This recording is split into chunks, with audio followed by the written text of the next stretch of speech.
Welcome to San Antonio, Texas, home to the Alamo, the San Antonio Spurs, a rich Mexican culture, and 5 U.S. military bases, one of which has a toxic history.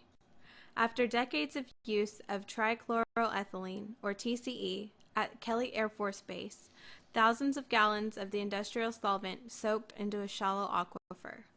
Underground plumes of TCE have migrated nearly 4 miles off the base into surrounding neighborhoods. Air Force cleanup efforts have reduced the contamination plumes. However, the cleanup will take another 15 years. Many residents of the neighborhoods that sit directly over the area, known as the Toxic Triangle, are fighting for justice.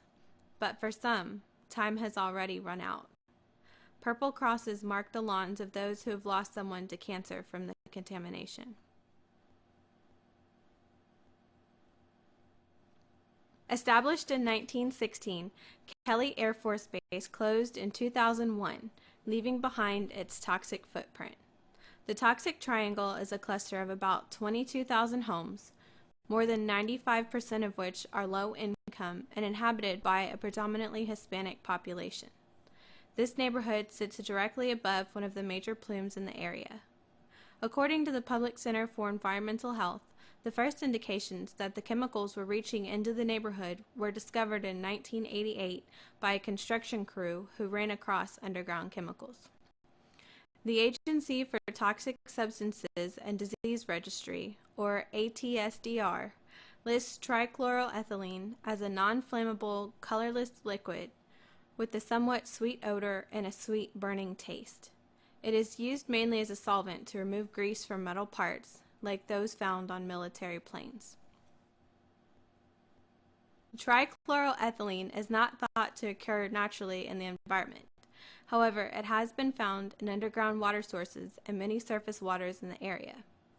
According to Texas Toxic Tours, scientists at Kelly Air Force Base released information in 1983 indicating that waste containing this chemical had been dumped into uncovered pits from 1960 to 1973. Toxic Triangle resident Yolanda Johnson told the LA Times in 2006 that those chemicals periodically flooded the area during heavy rainstorms, sending the overflow through surrounding streets that lack storm drains. While residents of the neighborhood mainly get their drinking water from the Edwards Aquifer, the shallow local aquifer was once the source of drinking water for them. Even with local residents not drinking directly from the polluted source, they still may face exposure to toxins through domestic and recreational contact. In the same LA Times article, local hydrologist George Rice said it was known that people in the neighborhood had used shallow wells that were dug illegally for drinking water, gardening, and washing cars. The Air Force has capped over 70 such wells. This story is not a new one. Environmental racism is a modern form of discrimination that is affecting predominantly low-income neighborhoods of color across the nation. Low-income communities often lack the resources and power to protect their neighborhoods. According to the United Church of Christ Commission for Racial Justice, neighborhoods of commercial hazardous waste facilities are made up of 56% people of color. Out of the 44 states that have hazardous waste facilities, 40 of these states have disproportionately high percentages of people of color living within approximately 2 miles of the facilities. The waste dumped at Kelly Air Force Base contained carcinogens such as benzene, chlorobenzene, perchloroethylene, and trichloroethylene, and created plumes of contaminated groundwater which still run beneath nearby residential areas. Drinking small amounts of trichloroethylene for long periods may cause liver and kidney damage, impaired immune system function, and impaired fetal development in pregnant women, although the extent of some of these effects is not yet clear. Skin contact with trichloroethylene for short periods may cause skin rashes. Many residents of the neighborhood testified that their doctors have told them the ailments they suffer from resemble the effects of radiation and other types of chemical exposure. Right before she turned 3, she started getting sick, and I would take her to the doctor, and they told me, oh, it's a virus, you know. So finally, I just, ended up having to take her to the hospital because she couldn't walk no more.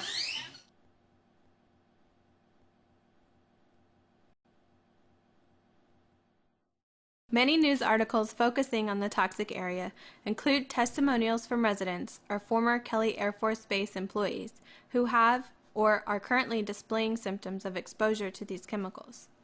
Uncommonly high rates of illness exist for diseases other than cancer, like Lou Gehrig's disease or ALS. According to the Muscular Dystrophy's website, ALS occurs worldwide at a rate of 2 per 100,000. There have been 150 cases among former Kelly Air Force Base employees alone. In the previously mentioned 2006 LA Times article, a former Kelly Air Force Base employee talks about her exposure and the results. With her bare hands, she would dip cotton cloths into buckets of TCE and then wipe grease from aircraft parts. The air in the plating shop was a steamy, solvent-rich brew that turned the walls yellow and had a stench that made visitors wince, she said. The exposure made her dizzy and caused outbreaks of scaly rashes.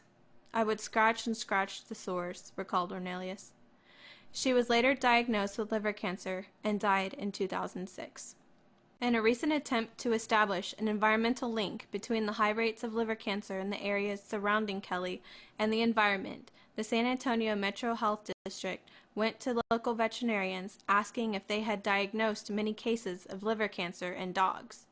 The answer was no, but the Agency for Toxic Substances and Disease Registry states on its TCE fact sheet that it does not build up significantly in plants or animals. In essence, the questions prove nothing. The Defense Department disputes the toxicity of chemicals used at its military bases and had blocked public disclosure of the Environmental Protection Agency's 2001 findings about their carcinogenic risks. They have looked to many other explanations for the elevated rates of illness in the areas, even helping fund a study trying to link corn tortillas to the cancer rates. There's something many of us eat all the time, corn tortillas. And believe it or not, your tax dollars are being spent to study whether they're causing cancer on the south side of town, even though a known cancer-causing substance has already been found in the groundwater. Dr. Kirby Donnelly, who is heading up the study, says it's not as silly as it sounds. You've got this TCE underground in the groundwater, and yet you guys are studying corn tortillas. Yes. And I'm sympathetic to that frustration. Donnelly says a study in Africa found that a toxic mold, sometimes found naturally in corn, is believed to be a contributing factor to liver cancer cases among some of the local residents there. But it looks like the tortilla theory has fallen flat. Researchers took blood and urine samples from more than 100 people in 3 Southside zip codes and took surveys of their eating habits. Between 10 to 20% of them have the microtoxin in their bodies, but not in very high levels. So researchers don't think corn tortillas or any other foods are the main cause of the cancer. What a waste of taxpayers' money. It's ridiculous. You don't think it could be corn tortillas? No. There'd be a lot of dead Mexicans.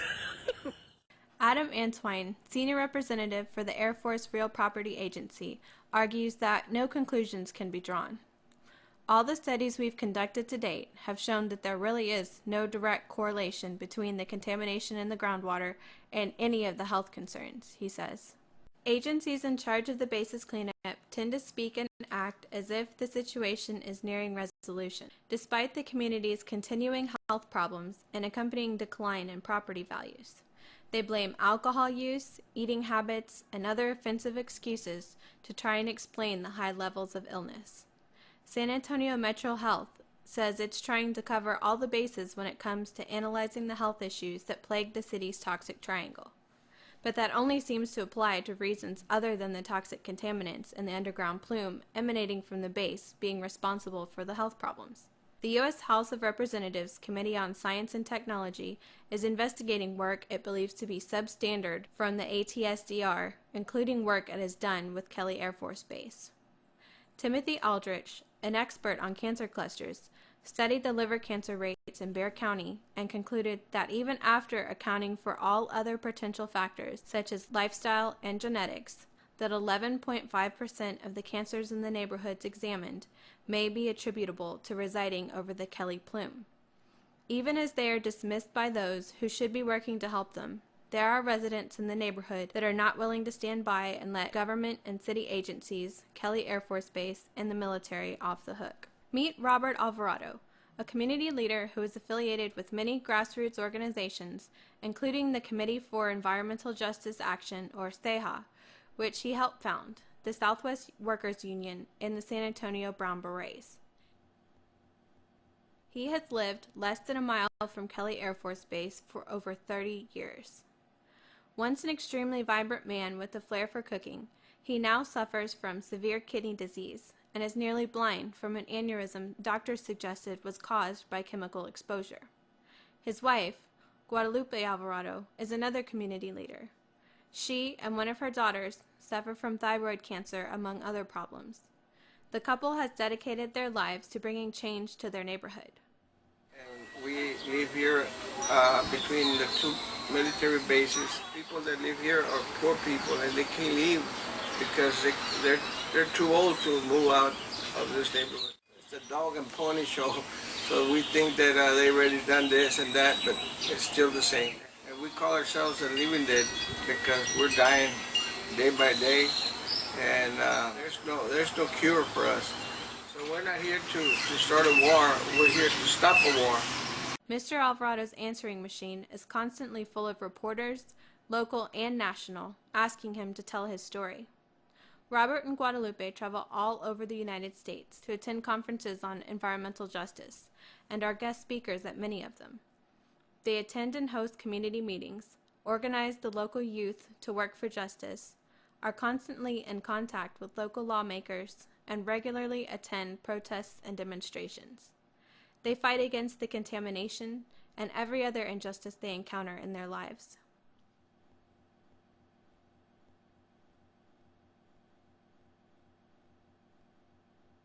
Their accomplishments are numerous and include fighting for a living wage for school workers in a local school district, neighborhood improvement projects like paving the roads, and fighting for the rights of the disabled in the Texas legislature. Robert Alvarado spends the little life he has left being a powerful voice for the oppressed population living in the neighborhoods around Kelly Air Force Base. Currently, the plumes are slowly shrinking, but the damage has been done. As Mr. Alvarado mentioned, many of the neighborhood residents are senior citizens on fixed incomes who have lived in the neighborhood for decades and cannot afford to leave. Other residents have been told not to bother trying to sell their homes because of the low property values. Even government programs will not assist with housing due to the low values.